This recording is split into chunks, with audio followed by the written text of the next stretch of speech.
of nowhere.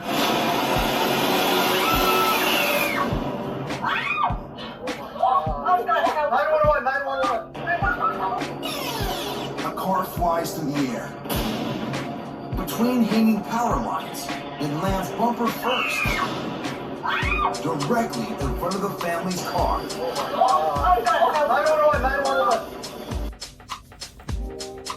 You see this crap? See, that's one of the reasons for me. I don't like for no one to try to play games with me in the car, in their vehicle, acting like they're going to hit me, run up behind me real fast, trying to be a bully or intimidate me on the road, because incidents like this, accidents like this can happen. And I don't even want to say it's an accident. And the reason why, because when someone take it upon themselves to drive dangerously, to drive carelessly, to drive recklessly, to have no regards for anyone that's on the road, and want to be very foolish and very just immature and stupid behind the wheel of a car, to me, that is almost like intentional. Their actions are intentional. So if an accident happened, if they hit someone, it is intentional. And I believe that they should be charged with attempted murder, because a vehicle is a deadly weapon. And when someone takes it upon themselves to drive so dangerously, so carelessly, so recklessly, in such fashion that they actually hit someone and their vehicle airbornes off of a highway ramp and lands onto the other side of the whole freeway on a back road behind the freeway, that person, who hopefully they have the DOT cams, are able to catch this individual who hit that young 26-year-old lady, putting her in that position, that person needs to be charged with first-degree attempted murder. And the reason why, because the person intentionally drove reckless. They intentionally had a complete disregard to any other lives or any person on the road. They need to start bumping up these charges against people who make a conscious decision and choice to drive that way. I don't care if they're impaired or anything. If you're impaired, you've been drinking or you high, or you have been taking medications that's going to cause you to be woozy or have some kind of alert issue, then you have taken it upon yourself to be an intentional driver. So even if they're impaired, they still need to be charged with attempted first-degree murder. That's why I have zero tolerance, 100% zero tolerance for anyone driving up behind me aggressively and reckless in such fashion, because at the end of the day, it's my life and it's others' lives and it's even their lives, but they don't see it that way. They feel like, oh, I can drive however I want to. I'm entitled to do whatever I want to do. I'm grown and nobody going to tell me what to do. Well, the law needs to get more stricter towards people who chooses to drive this way, because that's why some people get, I don't condone, I'm going to be honest, I really don't condone violence. If anything could be resolved without violence, I would so much prefer it. But unfortunately, when you have people that want to play Russian roulette with your life like that by driving recklessly and putting you and other commuters in danger, and if you, especially if you have children or you have someone elderly or pregnant in your vehicle, and another commuter or driver chooses to drive carelessly and aggressively and recklessly in such fashion, then, unfortunately, people are pulling out guns and they are shooting at people on the highway. I would not advise that, because you don't know which way that bullet going to go. You don't know the direction of the wind. You don't know, dang, I can't even get the word out. So upset.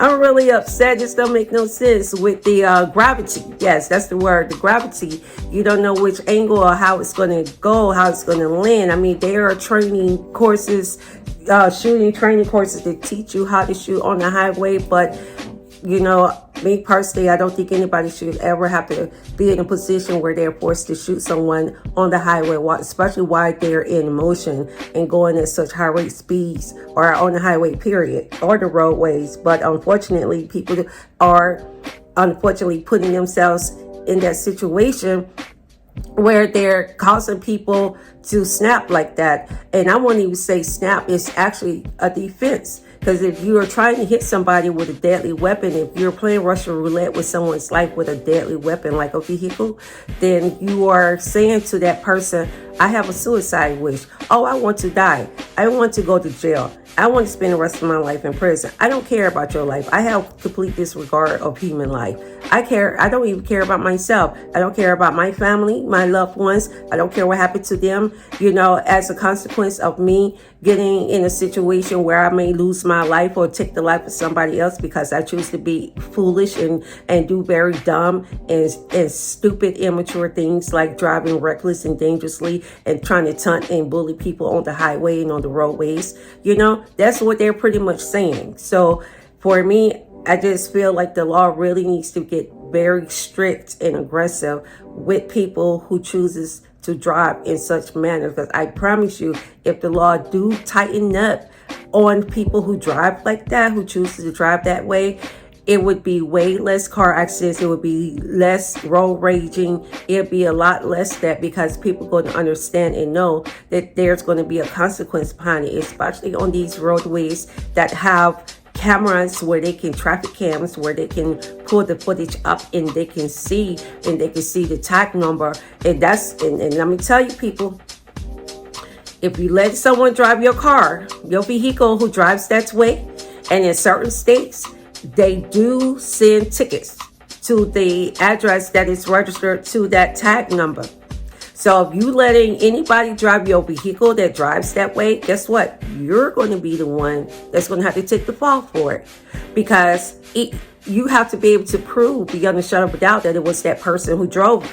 And even if that person did drive, if they refuse to take accountability for it, they refuse to pay any kind of citation or fees or whatever in regards to their reckless behavior, guess what? You're going to have to pay for that because the vehicle is registered in your name. I know it's not always right and fair, but at the same time it is, especially if you already know that this person drives this way. If you know that they drive aggressively, you know they drive dangerously, you know they drive carelessly, and you still allow them to drive your vehicle, then you just have to deal with the consequences as well. I'm sorry guys, my eyes, allergies, and I should have been put eye drops in them. I had allergy flares since yesterday, and I haven't done anything about it. But anyway, got my eye drops right there. But anyway, that's what I wanted to say, okay? But think about the actions before you do it. Before you get behind the wheel of the car, please make sure you understand that all it takes is a slip of the foot. Even if when you're trying to taunt somebody, intimidate them on the road, all it takes is a slip of the foot onto the accelerator. You think you're matching the brake and accidentally hit the accelerator, and the next thing you know, you don't hit somebody. And then to do a hit and run, that's it. When someone do a hit and run, they definitely should be charged without a shadow, without attempted first-degree murder. If the person dies, then they should be charged with first-degree murder by vehicle. You know, that's just the way I feel about it. So, oh well. When I saw it, I automatically just screamed. I thought at first it was a rocket because I couldn't tell since I wear glasses. I didn't know what was in there. Oh my God, Mike, can you just back up a little bit?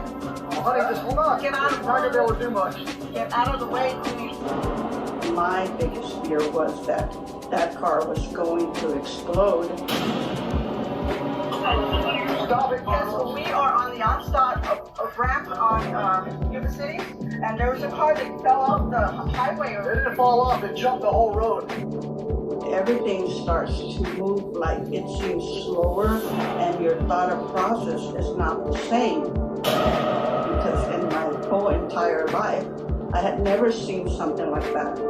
It was very difficult for me to find the phone, to dial 911, to remember what the name of the street was, what had happened. As Lily remains on the phone with 911, Hold on. I'm afraid to go over there, but Michael musters up the courage to scope things out, terrified of what he'll find. On Stott Road, Okay, what's the description of the vehicle? it's a white car, I think it's on fire. When I saw that car, I didn't even think that anybody was actually in it, the way it was going and the way of the impact. But when Michael looks inside the wrecked vehicle, he sees that it does in fact have a driver.